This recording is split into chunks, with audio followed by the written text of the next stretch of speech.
I talked to a student this week who took a nursing course as a freshman in high school for 7 credits. She got a B minus. She was only 14 years old at the time. And that B minus has been sitting on her law school GPA ever since. Not the GPA on her diploma, but the one that law schools will have to report to the ABA. And if only she'd waited a few more weeks to request that transcript, that grade would not have counted at all. That's what LSAC just changed this week. College classes you took while you were still in high school no longer count towards your LSAC GPA. Dual enrollment, early college, whatever your district called it, all out of the calculation, but only for transcripts sent in from this week forward. Now, my guess is that there is going to be a fix coming due to all of the uproar, but every fix on the table is going to hurt somebody, including the one people are demanding the loudest right now. I'm going to name a real law school where that particular fix drops an applicant straight out of the range. That school reports to the ABA. Now let's start with a piece of the rule that most people are skimming past. This rule change is only for transcripts sent in from July 28th going forward. And so for this cycle, there are going to be 2 applicants with identical grades who carry 2 different LSAC GPAs into the same law school admissions office, and the only thing separating them is what day a registrar hit send. And that will affect you even if you never set foot in a college classroom before you graduated high school. And the numbers are pretty tight right now that it could decide things for your admissions. There are 7 law schools reporting a median undergraduate GPA of exactly 3.81. Exactly all 7 of them in their own ABA filings for the class that started last fall.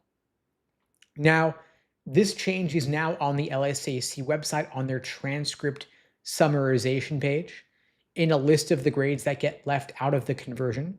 Quote from their website, college level classes taken while in high school, credits for the work in these courses are totaled and reported separately as unconverted credits.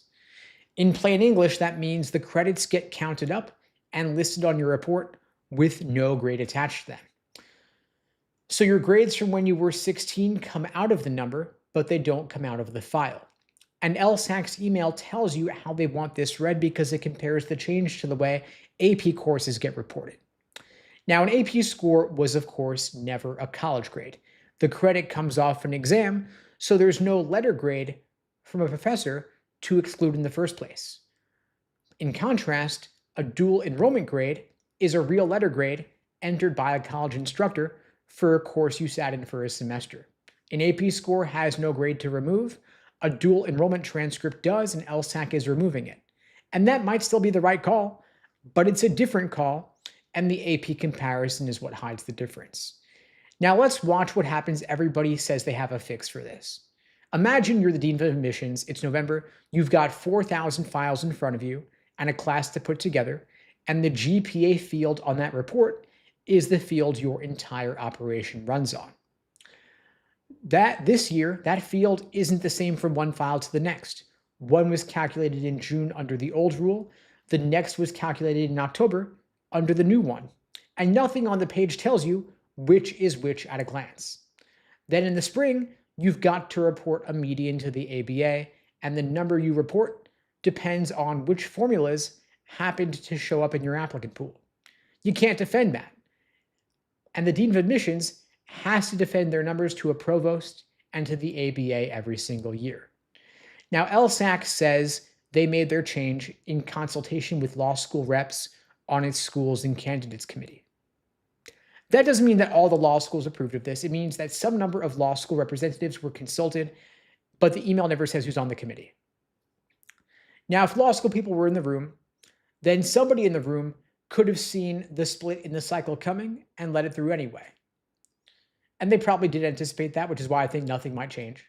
But being consulted on a rule and being consulted on running 2 different formulas within the same cycle are 2 different questions. It's possible that no one really thought through the impact it would have on students, or it's possible that nobody cared. There have been plenty of admission cycles where there were two side by side. There was a change that affected applicants differently. For example, we had some applicants taking the LSAT with logic games, some taking it without, some taking it remotely this year, some taking it in person. Ultimately, doesn't really matter at the end of the day. It is what it is. And of course, it affects individuals differently on an individual basis, but collectively in aggregate, maybe the differences wash out. Ultimately, the loudest demand right now people are making is to say, make this change retroactive. Recalculate everybody's GPAs. The transcripts are already in. Do it for the entire cycle so everyone's on an equal playing field. And I get the appeal because it does kill the date problem in terms of the arbitrary nature of someone requesting a transcript a week ago versus today. But it's also going to hurt a large number of people. And most people asking for it don't even know whether they're going to be helped or hurt by it. Pulling those credits out does not reliably raise your GPA. It raises it if your high school grades were worse than your college grades. It lowers it if they were better. So let's say you earned 30 credits of dual enrollment and you got straight A's in all of them because you did exactly what your guidance counselor said. Then you did 90 more credits in a demanding undergrad program for a 375. If you blend all 120 credits the old way, LSAC reports you at a 381 GPA. If you take the high school credits out, you're down to a 375 GPA. Now, NYU's 25th percentile undergraduate GPA for the class that started last fall is a 381. That's according to their own filing.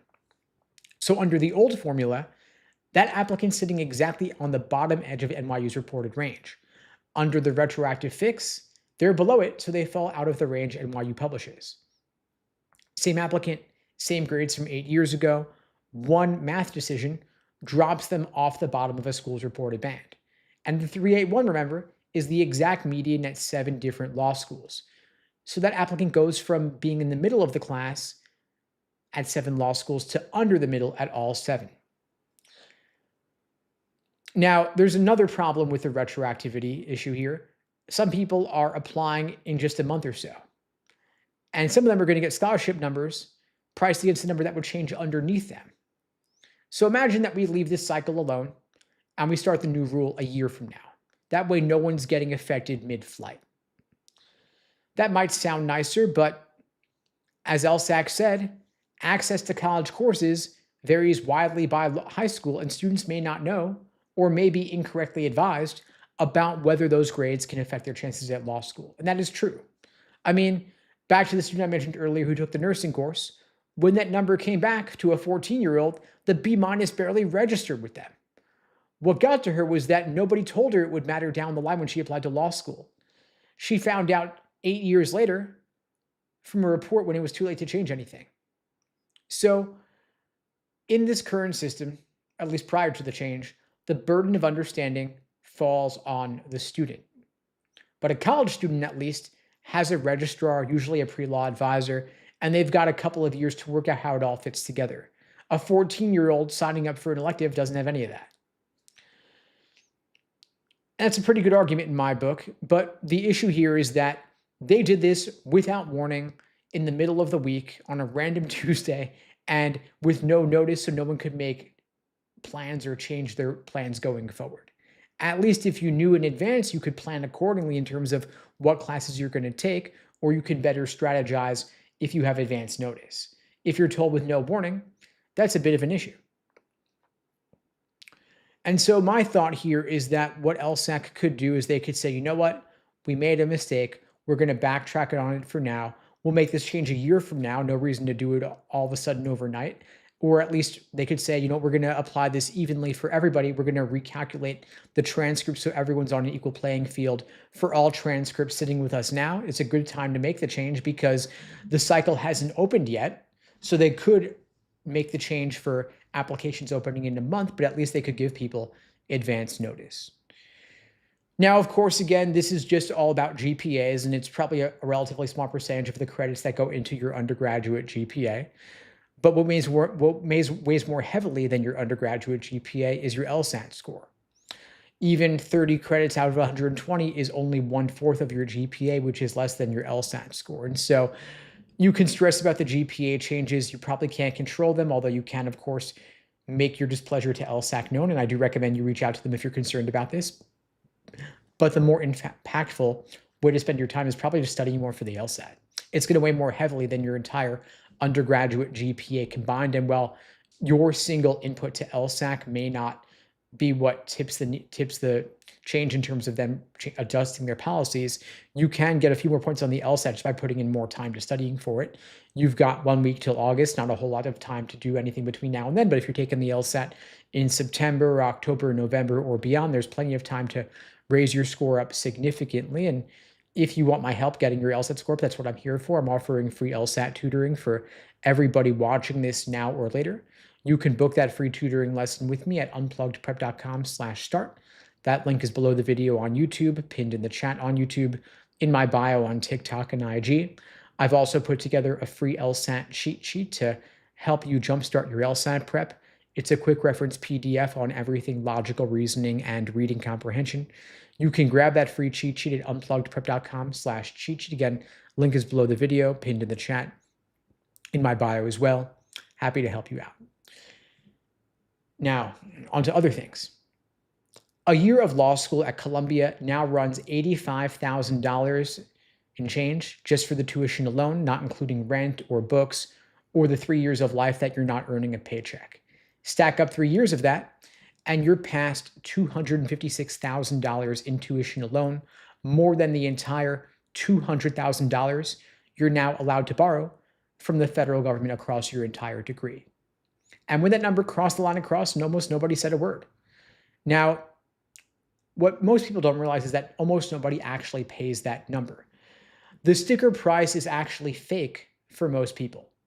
So the question that matters isn't what does law school cost? It's who ends up paying full price and who gets their price knocked down.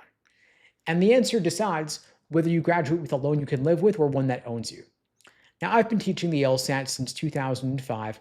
I read these law schools' filings every single year. Now, every ABA-approved law school publishes a report called the 509. And buried in it is how many students get a discount and how big that discount is. At Duke, for example, more than 94% of students get grant money. At Michigan, more than 91% get grant money. At Cornell, more than 90%.